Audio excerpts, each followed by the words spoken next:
अस्सलाम वालेकुम गाइस, दिल बहुत परेशान है ते मैं फिर इधर आया तो शाम का टाइम है ते अज एक भरा को आए हैं राय साहब ने नमान आए इन्हों का ते रविंदर साहब के चाहे ना सुनिए के सुनिए इन्हों को। मेरा अज बहुत दिल भी परेशान है। मैं कलाम भी सुना सुना भी तुसी भी सुनाओ दे, वो भी भाई नमान भी सुना दे, चाहे नात होगी चाहे कलाम ते सुना दे इंशाअल्लाह। चलो फिर पहले तुसी सुनाओ फिर वो राय साहब सुनाते हैं। एक मैं ही नहीं उन पर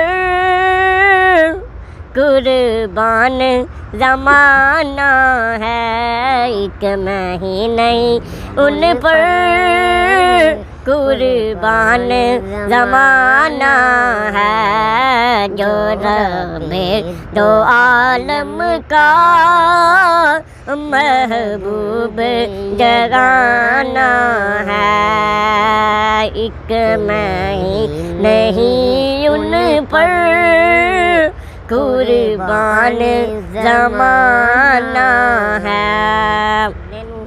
ते अज असी अपनी दोस्त को ले आए हैं, उन्होंने नाम है नमान। ते दिल कर रहा सी ना सुनने ते या कलाम सुनने ते असी उन्होंने को आए हैं। ते अस्सलाम वालेकुम जी। वालेकुम सलाम जी। और सुना ठीक ठाक हो? अल्लाह दा करम है, ठीक ठाक। तुसी सुनाओ? ठीक ठाक। दिल परेशान आया साहब मेरा एवं ना सुबह था ते मेरा दिल किया राज्य कोल जाइए, उतों कलाम सुनिए नाशा सुनिए, कोई दिल अल्लाह की तरफों कोई इंज दा खुश होवे। वाह वाह। ते तुसी ये ते बड़ी अच्छी सोच है तुम्हारी। ते ये कौन है? ये अपने दोस्त ने। माशाल्लाह। अस्सलाम वालेकुम सर। वालेकुम अस्सलाम। की हाल है? ठीक हो भाईजान? ठीक ठाक। की नाम है मेरे भरा दा? मोहम्मद अवैस जट नाम है मेरा। अच्छा अच्छा। गज्जे फाटक दूँ माशाल्लाह। महला ख्वाजगा। अच्छा अच्छा। ते ना तशा तो तुसी भी पढ़दे हो? जी माड़ी मोटी असी पढ़ लेने। माशाल्लाह माशाल्लाह। एज कितनी है तुम्हारी? एज है 21 साल। राजा साहब तुम्हारी कितनी? साढ़े 29 साल। अच्छा अच्छा माशाल्लाह। केड़ा कलाम सुनना पसंद करो?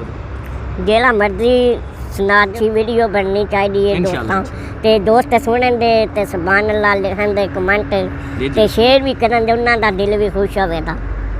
जे राय साहब तुम्हारी फरमाइश ते ये एक बार दरूद पढ़ दो। सल्लल्लाहु अलैका या रसूल अल्लाह,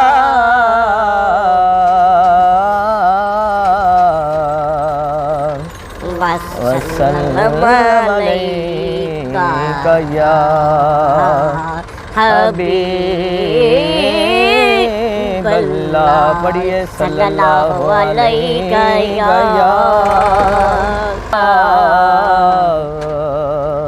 वसल्लम अलैका या हबीब अल्लाह। दावा यार दीवाने दा। वाह वाह सुभान अल्लाह। दावा यार दीवाने माशाल्लाह माशाल्लाह माशाल्लाह। दावा यार दीवाने दा,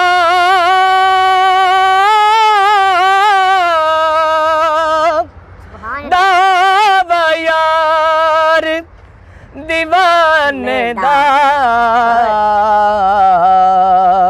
ओ जोड़े विखा मैनू हसनैन दे नाल दा, ओ जोड़े विखा मैनू हसनैन दे नाल दा। पढ़ ले सल्लल्लाहु अलैका या रसूल अल्लाह। अल्लाह है बेसब्री बड़ी दिल नो दुआ मंगियो, सबर आवे है बेसब्री बड़ी दिल नो दुआ मंगियो सबर आवे है बेसब्री बड़ी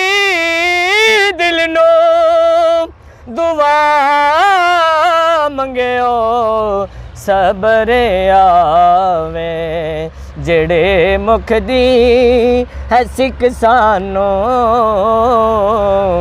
जेड़े मुख दी है सिख सानों ओ मुख शाला नजर आवे जेड़े मुख दी है सिख सानों ओ मुख शाला नजर आवे। ਨਮਾਨ ਭਾਈ ਤੁਹਾਡਾ ਕਲਾਮ ਮੈਨੂੰ ਬਹੁਤ ਪਸੰਦ ਆਇਆ। ਮਿਹਰਬਾਨੀ।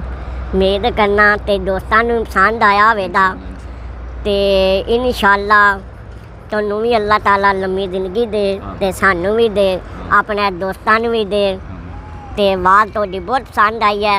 ਦੋਸਤਾਂ ਨੂੰ ਪਸੰਦ ਆਈ ਹੋਵੇ वीडियो ਨੂੰ सब्सक्राइब और शेयर और कमेंट कर देना कि अंधेरा हो गया तो और बड़ा कोई पढ़ना सी कलाम पढ़ने सी नाता पढ़निया सी ते और भाई वैस हूँ अंधेरा हो गया भैयान और अब हम वाइंड अप कर रहे हैं क्योंकि हमारी वीडियो जो धुंधली आ रही है अब तो बाकी कलाम जो रह गया बाकी राजा साहब का वो इंशाल्लाह हम वीडियो के बाद सुनेंगे। वीडियो ख़त्म कर रहे हैं अब। अल्लाह हाफिज़। अल्लाह ने निगहबान।